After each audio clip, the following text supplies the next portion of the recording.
Welcome to P. Agarwal editorial. So, the first article that we are going to discuss today is Revisit Digital Search Powers under the IT Bill 2025. तो basically इस article में क्या है कि जैसे digital search powers का एक आया है कि हम कर सकते हैं, डिजिटली भी इंसान को सर्च कर सकते हैं। पहले तो सिर्फ फिज़िकल एसेट्स पे, शॉप्स पे, हाउसेस या जो भी फिज़िकल एसेट्स बंदे के होते थे हम उस पे जाके सर्च करते थे, तो अब डिजिटली भी हम सर्च कर सकते हैं under the income tax bill 2025। तो न्यू प्रपोजल क्या है कि फाइनेंस मिनिस्टर ने प्रपोज किया है कि हम टैक्स अथॉरिटीज़ को पावर दें to access a person virtual digital space during tax related search and seizure operations. तो जब ये टैक्स रिलेटेड सर्च या सीजर ऑपरेशंस चल रहे हैं तो उनकी वो वर्चुअल डिजिटल स्पेस भी देख पाएँ, जिसमें कि email, social media accounts, cloud drives, digital platforms और काफ़ी और चीज़ें आ जाएंगी। तो ऑलमोस्ट डिजिटल स्पेस में फिर सब कुछ ही आ गया। पर लेकिन इसका जस्टिफिकेशन दिया गया है कि जो फाइनेंशियल एक्टिविटी है वो मोस्टली ऑनलाइन होती है, तो टैक्स इन्फोर्समेंट को भी अडाप्ट करना पड़ेगा अब टाइम टू टाइम। सिर्फ फिज़िकल एसेट्स पे चल के नहीं चलेगा, अब उन्हें डिजिटल स्पेस में भी बंदे का एक्सेस लेना पड़ेगा और उधर चेकिंग करनी पड़ेगी। What's the problem with this proposal? तो अब इसमें क्या प्रॉब्लम है? ठीक है, टाइम के साथ अडाप्ट करना is not a bad thing, but लेकिन जो इससे ओवर रीच या प्रिवेसी इन्वेजन होगा वो चीज़ें भी एक बड़ी बात है। जो करंट लॉ है उसमें क्या है, सेक्शन 132 में आप इनकम टैक्स एक्ट के 1961 वो आपका लिमिट करता है कि आप सिर्फ फिजिकल स्पेसेस सर्च कर सकते हैं इंसान की, जब भी कोई रेड, सर्च या सीजर के ऑपरेशंस चल रहे हैं, जैसे कि home, locker, offices, shops, anything जो भी वो बंदा ओन करता है फिजिकली। पर जो न्यू लॉ है वो डिजिटल स्पेसेस पे भी जा रहा है, जो कि काफ़ी वास्ट और डीपली पर्सनल है। आपके फ़ोन में आपको पता है कितनी चीज़ें हो सकती हैं, आपके व्हाट्सएप मैसेजेस हो सकते हैं, कोई टेलीग्राम, कोई फेसबुक, इंस्टाग्राम, है ना। आप अपने फ्रेंड्स के साथ कनेक्ट हो सकते हो। आपका सिर्फ खुद का डाटा नहीं जा रहा, आपके फ्रेंड्स, फैमिली, कोलीग्स, इन सब का भी डाटा शेयर हो रहा है। तो कोई क्लियर लिमिट नहीं है। जो डिजिटल प्लेटफॉर्म्स है उसमें सिर्फ फाइनेंशियल इन्फॉर्मेशन नहीं है, उसमें काफ़ी private photos, chats, work files और काफ़ी कुछ है। और हमें पता है कि जब सर्च और सीज़र के ऑपरेशंस करते हैं हमारे ऑफिसर्स, तो वो कुछ नहीं देखते हैं आगे पीछे, सीधा बस चीज़ों को इधर से उधर, अब पता नहीं बीच में डिलीट कर दें, कुछ कर दें, उनका कुछ भरोसा नहीं है। तो digital accounts also involve others data, example friends, family, colleagues. What exactly is virtual digital space? तो defined in the bills as including, तो अभी वर्चुअल डिजिटल स्पेस को एक बहुत वाइड ओवरव्यू दे रखा है कि लाइक कुछ भी हो सकता है वर्चुअल डिजिटल स्पेस में, जैसे कि ईमेल्स आ गई, पर्सनल क्लाउड स्टोरेज, सब कुछ ही आ गया, social media accounts, digital applications and any other similar spaces, an open ended phrase that could mean almost anything. तो अब ये सब कुछ इंक्लूड हो गया, आपका पर्सनल, प्राइवेट, पब्लिक, सब। जो चीज़ फाइनेंस से रिलेटेड थी वो भी और जो चीज़ नहीं थी वो भी। Can bypass password, so tax authorities को चाहिए होंगे, they would be allowed to override access codes, password to enter devices और ऑनलाइन अकाउंट्स। पर ये सब कैसे होगा अगर इनक्रिप्टेड ऐप्स हैं, वो भी अभी तक अनक्लियर है। High risk for certain professions, अब कुछ प्रोफेशंस जैसे कि जर्नलिस्ट, लॉयर्स, डॉक्टर्स या डिजिटल डिवाइसेस हैं, वो हाईली सेंसिटिव इंफॉर्मेशन और कॉन्फिडेंशियल इंफॉर्मेशन होता है। अब कुछ लोग इसे गलत तरीके से भी यूज़ कर सकते हैं कि करप्शन के थ्रू किसी के रेट पड़वा दें और किसी जर्नलिस्ट के पास कोई इंपॉर्टेंट इन्फॉर्मेशन हो वो डिलीट करवा दें या उसको कन्फिस्टिकेट कर लें या कुछ भी, मतलब काफ़ी चीज़ें हो सकती हैं अगर इसमें सोचा जाए। आप किसी के से पर्सनल स्पेस इतना इन्वेड नहीं कर सकते। Unchecked access could expose sources, violate client confidentiality and harm freedom of expression and press. तो supreme court has already want, तो उन्होंने 2023 में ऑलरेडी कह दिया हुआ है कि एक इंटरिम गाइडलाइंस इशू करी हैं फॉर डिजिटल डिवाइस सीजर। उसमें उन्होंने एम्फेसिस किया है कि लीगल प्रोटोकॉल्स का ज़रूरत है, इसमें एक रीज़न टू बिलीव होना चाहिए जो भी रियल एविडेंस से बैक्ड हो, ना कि सिर्फ सस्पेशन। मतलब ये नहीं है कि आपको अच्छा शक है कि हाँ मतलब कुछ मिल सकता है या फिर कुछ फ्रॉड चल रहा है या कोई सर्च या सीजर ऑपरेशन करने की ज़रूरत है, बट कोई रीज़न टू बिलीव, कोई एक प्रॉपर एविडेंस के साथ, एक रियल एविडेंस के साथ होना चाहिए। सिर्फ कहने से नहीं चल सकता कि हाँ ठीक है हमें तो डाउट है, डाउट से नहीं। Courts have said that search and seizure is equal to serious privacy invasion and must be used carefully. तो हम ऐसे ही नहीं किसी के जाके सर्च एंड सीजर कर सकते, बहुत सोच समझ के करा जाना चाहिए क्योंकि एक सीरियस प्रिवेसी इन्वेजन है. Violets transparency and accountability. तो जो प्रपोज लॉ है वो हाइड करते हैं एक रीज़न टू बिलीव. पर्सनली तो इंडिविजुअल को तो पता ही नहीं चलता कि क्या कारण है, वो किस चीज़ पे किस रीज़न से वो बिलीव करे कि हाँ इस कारण उसको सर्च किया जा रहा है. इससे क्या है कि ये प्रिंसिपल्स वायलेट होते हैं ड्यू प्रोसेस में और जुडिशियल ओवरसाइट हट जाती है. कोई सेफ गार्ड नहीं है टू प्रोटेक्ट इनोसेंट यूज़र्स और इरेलीवेंट प्राइवेट डेटा को एक्सेस करने पे. ग्लोबल स्टैंडर्ड से अदरवाइज. अब सेक्शन 8 चार्टर का जो कनाडा का है उसमें क्या वो कहता है कि अनरीजनेबल सर्च और सीजर के अगेंस्ट वो प्रोटेक्ट करता है. उसमें क्या है, जुडिशियल अप्रूवल चाहिए आपको, रीजनेबल ग्राउंड चाहिए और सबसे ज़्यादा लीस्ट इंट्रूसिव मेथड यूज़ करना है. देन यूएस में क्या है, IRS taxpayer bill of right says कि सर्च जो है वो लीगली कंप्लाइंट होनी चाहिए, not overly intrusive. Riley versus California ruling, उसमें क्या police needs a warrant to search phones due to personal nature of data. Fails India's own proportionality test. तो basically अब इसमें क्या था, जो पुट्टास्वामी जजमेंट थी या फिर जो राइट टू प्रिवेसी का केस था जो पुट्टास्वामी जजमेंट के अंदर, उसमें क्या था, जो अब एक इंट्रूजन है उसमें बात करी जा रही है कि वो 4 टेस्ट को पास करनी चाहिए. ठीक है, उनमें 4 टेस्ट क्या है, लेजिटिमेट एम. तो एक कोई लीगल एम होना चाहिए हमारे पास कि हम क्यों सर्च करना चाहते हैं, बिना किसी बात के. कोई आपके पास वो नहीं है कि हाँ हमारा क्या लॉजिक है सर्च करने का, तो फिर तो आप सर्च करते जाओगे जब तक कोई वो ना हो, मतलब बिना किसी बात के भी आप सर्च करते रह सकते. तो एक लेजिटिमेट एम तो होना चाहिए. फिर नेसेसिटी, क्या सच में ज़रूरत है. ठीक है, फिर प्रोपोर्शनैलिटी, लीस्ट रिस्ट्रिक्टिव मेथड, तो सबसे कम एक तो मेथड यूज़ होना चाहिए.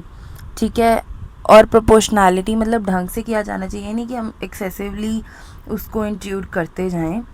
वो मतलब उतना होना चाहिए कि एक्चुअल में आपको जितना इम्पोर्टेंस है उसका, कि मतलब हाँ इतना फ़ायदा हो रहा है, तो उतना ही इंट्रूजन भी होना चाहिए. The new provision fails on all accounts. It's broad, vague and lax judicial checks. What's the better way forward. तो हमें सीधा डिजिटल बैन को, इन्फोर्समेंट को बैन नहीं करना चाहिए, पर उसको सही ढंग से करना चाहिए. हम नैरो डाउन कर सकते हैं वर्चुअल डिजिटल स्पेस का क्या मतलब है. हम जुडिशियल वारंट मैंडेटरी बना सकते हैं बिफोर एक्सेस. हम लोगों को बता सकते हैं कि वाई उनका डाटा एक्सेस क्यों हो रहा है, क्या रीज़न टू बिलीव है, उसको हम डिस्क्लोज कर सकते हैं. एक रिड्रेसल सिस्टम बना सकते हैं जो भी रॉन्गली सर्च इंडिविजुअल्स हों उनके लिए. Final message is unchecked digital surveillance isn't governance, it's overreach. The proposed law risks eroding citizens' privacy and rights in the name of compliance. It must be reconsidered carefully. तो summary यही है कि जो income tax bill 2025 है may give tax authorities access to your emails, chat, social media without your permission or a warrant. Here's why that's a big problem. Next article is why is the ECI delisting political parties. तो अभी क्या हो रहा है कि जो ECI है उसने वो प्लान करी है कि हम 345 पॉलिटिकल पार्टीज़ को डीलिस्ट कर देंगे. और रजिस्टर्ड अनरिकॉग्नाइज्ड पॉलिटिकल पार्टीज़ क्या होती हैं, मतलब ये जो 345 है ना, ये सारी रजिस्टर्ड अनरिकॉग्नाइज्ड पॉलिटिकल पार्टीज़ हैं. इन्होंने पिछले 6 सालों में कोई इलेक्शन में पार्टिसिपेट नहीं किया है. इनके ऑफिस का कोई एड्रेस नहीं है, इनका कोई प्रॉपर फिजिकल एड्रेस नहीं है कि ये कहाँ पर अवेलेबल होंगे. तो what is a registered political party, what is a registered unrecognized political party. तो इसमें क्या है, रजिस्ट्रेशन प्रोसेस होता है हमारे पास under article under section 29A of the representation of the people act. क्या है, कोई भी ग्रुप ऑफ सिटीजन्स जो है एक पार्टी बना सकते हैं, पर उनको एक कॉन्स्टिट्यूशन या memorandum with in 30 days of formation. एक सेकेंड, यहाँ ना गलत आ गया, या RUPP नहीं होना चाहिए, ये रजिस्टर्ड पॉलिटिकल पार्टी के बारे में ही बताया जा रहा है कि एक्चुअल में होती क्या है, रजिस्ट्रेशन प्रोसेस कैसे होता है. तो सेक्शन 29A ऑफ जो रिप्रेजेंटेशन एक्ट है representation of the people act 1951, उसमें कोई भी ग्रुप ऑफ सिटीजन्स एक पार्टी बना सकते हैं, बस उन्हें 30 डेज़ के विद इन एक कंसल्टेशन या मेमोरेंडम देना पड़ेगा टू शो कि हाँ उनकी कमिटमेंट है कॉन्स्टिट्यूशन ऑफ इंडिया, वो इंडिया के लिए कुछ करना चाहते हैं, वो डेमोक्रेसी से सेकुलरिज्म और सोशलिज्म सारे कॉन्सेप्ट जो हमारे हैं वो फॉलो करेंगे, यूनिटी और इंटीग्रेशन ऑफ द नेशन की तरफ काम करेंगे। ECI checks for the internal democracy, example regular party elections before registering. तो ECI ये भी चेक करता है कि इंटरनली उनमें डेमोक्रेसी है, ये तो नहीं कि बस एक जन ने जो ऑर्डर दे दिया उसी के अकॉर्डिंग चल रहे हैं। What benefits do RUPPs get? Even if they are not recognized as major parties, तो जो RUPPs हैं रजिस्टर्ड अनरिकॉग्नाइज्ड पॉलिटिकल पार्टीज़, फिर भी अगर ये मेजर पार्टीज़ ना भी हों तो भी इन्हें टैक्स एग्जेम्पशन मिल रही है for donations under section 13A of the income tax act. फिर इन्हें राइट मिल रहा है कॉमन इलेक्शन सिंबल के लिए, एबिलिटी है इनके पास to nominate 20 star campaigners during the elections, है ना। उसके बाद क्या है, इनको क्या करना क्या पड़ता है, बस इन्हें सबमिट करना है, मेंटेन करना है donor details for contributions above 20,000 each year, और जो भी 2,000 से ऊपर की डोनेशंस है वो बैंक या चेक वाया ये ले सकते हैं, बस कैश में नहीं। If they fail to submit the details then they lose the tax benefits. Problem क्या है, इंडिया के पास 2800 RUPPs हैं as of May 2025, only about 750 have conducted the 2024 elections. Many are just letter pad parties. कुछ तो सिर्फ ये है कि हाँ एग्जिस्ट फिजिकल स्पेस में या कुछ ऐसा एग्जिस्ट ही नहीं करती हैं, मतलब खुद से ही मान लो 2-4 जनों ने मिलके एक पार्टी बना ली है ताकि उनको टैक्स बेनिफिट्स मिलते रहें या फिर हर तरह के ऐसे बेनिफिट्स का फ़ायदा उठाते रहें, और कभी कोई पॉलिटिकल पार्टी आके कह दे तो उसका कुछ इलीगल काम कर लें या मनी लॉन्ड्रिंग बीच में चल रहा हो, कुछ भी इलीगल एक्टिविटीज़ चल रही हो एक पार्टी बनाने के नाम पे, तो कुछ तो उनमें से सिर्फ लेटर पैड पार्टीज ही है। Can ECI deregister a political party, तो डायरेक्टली नहीं कर सकती। According to 2002 supreme court ruling, तो उन्होंने कहा था कि जो ECI है वो ऐसे ही डीरजिस्टर नहीं कर सकती है पार्टी को जस्ट बिकॉज ऑफ इनएक्टिविटी। वो डीरजिस्टर कर सकती है पर स्पेशल केसेस में, जैसे कि फ्रॉड, कोई अभी मतलब पार्टी मतलब कॉन्स्टिट्यूशन का कोई वो करती है वायलेशन, या फिर जो पार्टी है it is declared unlawful by the government. तो what has the ECI done so far, तो भी 24-25 की जो नोटिफिकेशन आई है उसमें ECI ने डी लिस्ट कर दी हैं 281 पार्टीज़ जो कि नॉन एग्जिस्टेंट थी अपने रजिस्टर्ड एड्रेस पे, और 217 को इनएक्टिव मार्क किया है, और ये पार्टीज टैक्स बेनिफिट्स और सिंबल यूसेज जो अपनी इलेक्शंस में उनको लूज़ कर देंगी। व्हाट अबाउट द 345 पार्टीज़ इन 2025, तो जो ECI ने 345 मोर RUPPs जो हैं वो आइडेंटिफाई करे दैट कि उन्होंने पिछले 2019 से मतलब कि पिछले 6 साल से कोई इलेक्शन में पार्टिसिपेट नहीं किया है, कोई ट्रेसेबल एड्रेस या पार्टी ऑफिस नहीं है उनके पास। इट हैज़ आज स्टेट चीफ इलेक्टोरल ऑफिसर्स कि वो उनको शोकेस नोटिस सेंड करें ताकि वो डी लिस्टिंग करने से पहले, ताकि हो सकता है कि वो जेन्युइन हो, बस किसी कारण से ना चीज़ें हो पाई हों तो वो चीज़ें हो सकती हैं। Goal is prevent misuse of benefits including tax fraud. क्या करने की ज़रूरत है अब आगे जाके, सजेशंस फ्रॉम एक्सपर्ट्स। तो लॉ कमीशन ने रेकमेंड किया कि एक लॉ बनाना चाहिए to deregister the parties if they don't contest elections for 10 years, और ECI ने रिकमेंडेड करी है चेंज इन 2016। ऑल्सो नीडेड कि हम जो representation of the people act है उसको थोड़ा अमेंड करें टू इंश्योर कि इंटरनल डेमोक्रेसी चल रही है पार्टीज़ में, उनमें रेगुलरली इंटरनल इलेक्शंस हो रहे हैं। करंटली काफ़ी पार्टीज़ इसको फॉलो नहीं करती और ECI के पास पावर नहीं है इसको इन्फोर्स कराने की। Why this matters for the public, fake और इनएक्टिव पॉलिटिकल पार्टीज़ क्या कर सकती हैं, वो मनी लॉन्ड्रिंग में काम कर सकती हैं, उन्हें टैक्स बेनिफिट्स मिल रहे हैं, जितना मर्जी पैसा आई जाए, बस डोनर्स का नाम ही तो बताना है, misuse tax exemptions, then create a bloated and confusing political landscape.